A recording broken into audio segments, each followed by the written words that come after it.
So none of y'all checked to see if that man could say that word while y'all sat there and y'all watched him be stressed at that podium. I see the benefit. It's not that hard. But we was sitting there and the teacher and me was just like, sound it out. Slow down. Okay, what do you hear? It was just like, at what point do you just throw in the towel and just say Tylenol?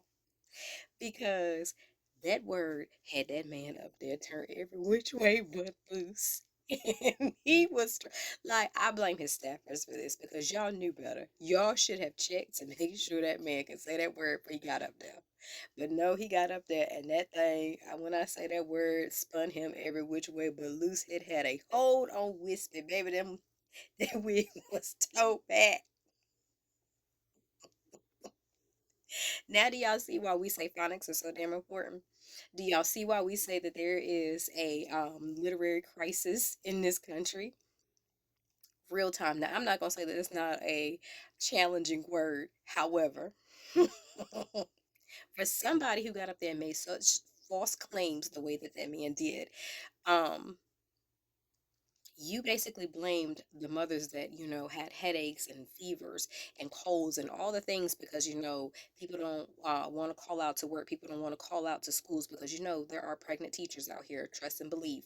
Um and the fact that they needed these things, you're now trying to make them feel guilty if their child is a child of autism, and there are no real evidence in regards to this. And he was just like, don't take it.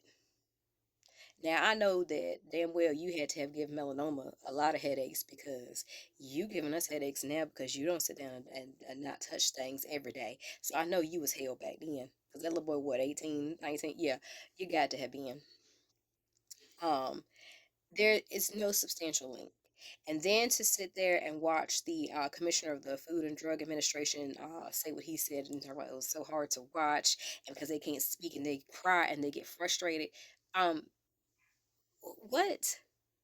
Now, do those things happen? Absolutely. But, all these parents that are out here doing the work to make sure their child gets services while y'all are up there cutting services for these children, please don't act like y'all are concerned. Please don't.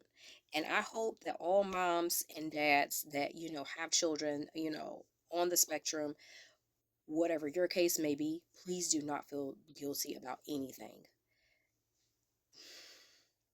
You know how sometimes strangers just come up and say strange shit to you and it's unwarranted, and and you want to punch them in the face, but you can't do that. So you're just like, okay, girl, thank you. Go on. But here we are with this, and the fact that we sat there and watched them try to microwave science when we know science is not working the way that they tried to present it today.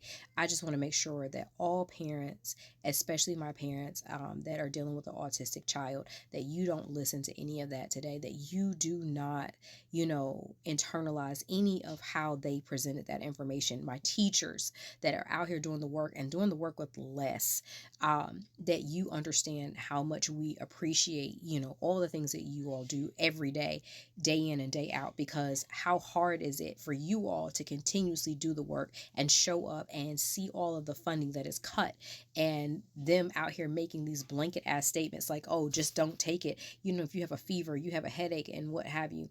They have no idea of how all of this actually works, and the fact that we need certain vaccines. We're seeing in real time.